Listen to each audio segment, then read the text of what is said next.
तो आज ना एक बड़े ही कमाल के सफरनामे में गोता लगाते हैं। ये कहानी है एक सोलो मोटरसाइकिल राइड की, दिल्ली से जैसलमेर। और ये सिर्फ एक ट्रिप नहीं थी, ये एक कोशिश थी ये जानने की कि क्या राजस्थान सच में वैसा ही है जैसा हमें बताया गया है। बस सारी कहानी की शुरुआत ना इसी एक लाइन से हुई। क्या सच में भारत का सबसे बड़ा राज्य सिर्फ रेत का एक समंदर है? इसी एक सवाल का जवाब ढूंढने के लिए ये राइडर अकेले ही निकल पड़ी, ये देखने के लिए कि कहानी और हकीकत में कितना फर्क है। दिल्ली एनसीआर की वो भीड़, वो शोर शराबा, उसको पीछे छोड़कर जब कोई अकेले हाईवे पे निकलता है ना, वो एहसास ही अलग होता है। बस यहीं से इस सफर की असल शुरुआत होती है, जहां सिर्फ सड़क होती है, बाइक होती है और कुछ ख्याल। अब देखिए, दिल्ली से इस तरफ जाने के लिए ना मोटे तौर पर 3 रास्ते हैं। एक है रोहतक वाला, जो आगे झुंझुनू में मिलता है, और बाकी 2 झज्जर और बेरी वाले, वो आगे दादरी में एक हो जाते हैं।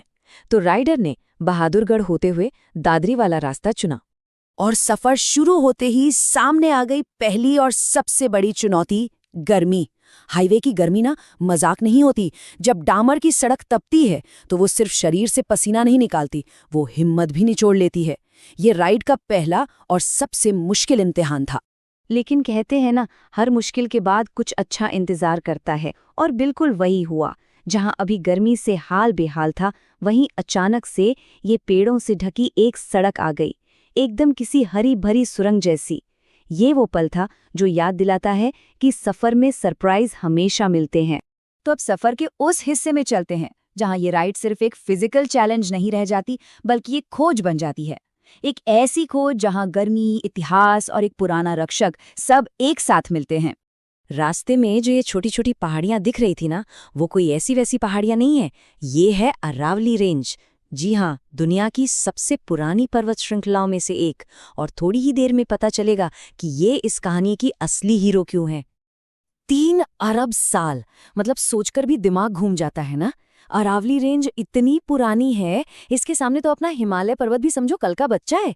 ये वो पहाड़ियां हैं जिन्होंने सचमुच दुनिया को बदलते हुए देखा है।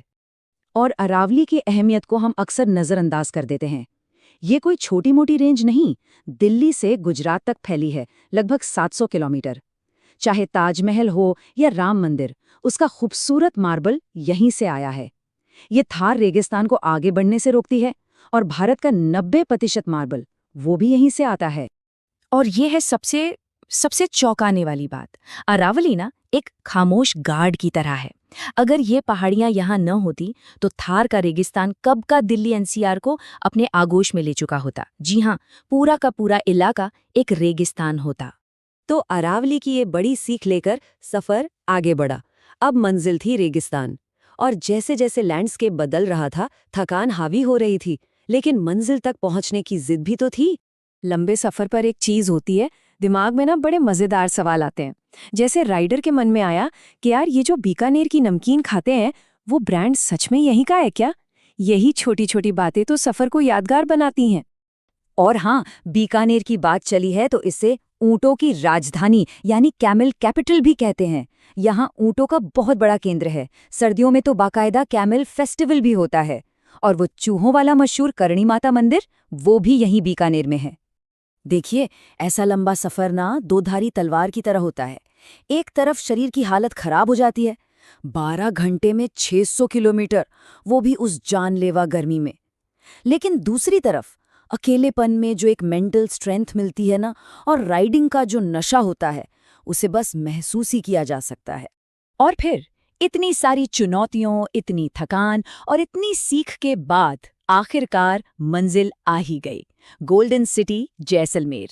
लेकिन सफर यहाँ खत्म नहीं होता। यहाँ से तो अनुभवों को समेटने का काम शुरू होता है। और हाँ, इस सफर से एक बहुत ही प्रैक्टिकल टिप मिली। कोई अगर ये रास्ता लेना तो ये बात गांठ बांध ले, फतेहपुर पहुंचने के बाद गूगल मैप्स के बाइक वाले रूट पर मत जाना। वो छोटे छोटे रास्तों में घुमाएगा। बस नेशनल हाईवे 11 पकड़े रखना। ये सीधा जैसलमेर ले जाता है और आपकी कीमती घंटे बचाएगा। काश ये बात राइडर को पहले पता होती। तो आखिर में ये सफर हमें क्या दिखाता है? यही कि राजस्थान सिर्फ रेत नहीं है, ये तो रंगों का प्रदेश है। यहाँ पिंक सिटी जयपुर है, ब्लू सिटी जोधपुर है, वाइट सिटी उदयपुर है और ये गोल्डन सिटी जैसलमेर। हर रंग की अपनी एक कहानी है। तो ये कहानी तो यहीं खत्म होती है, लेकिन एक सवाल के साथ, क्या एक मुश्किल सफर हमें सिर्फ एक जगह से दूसरी जगह पहुंचाता है, या असल में वो हमें हमारे ही और करीब ले आता है? जरा सोचिएगा।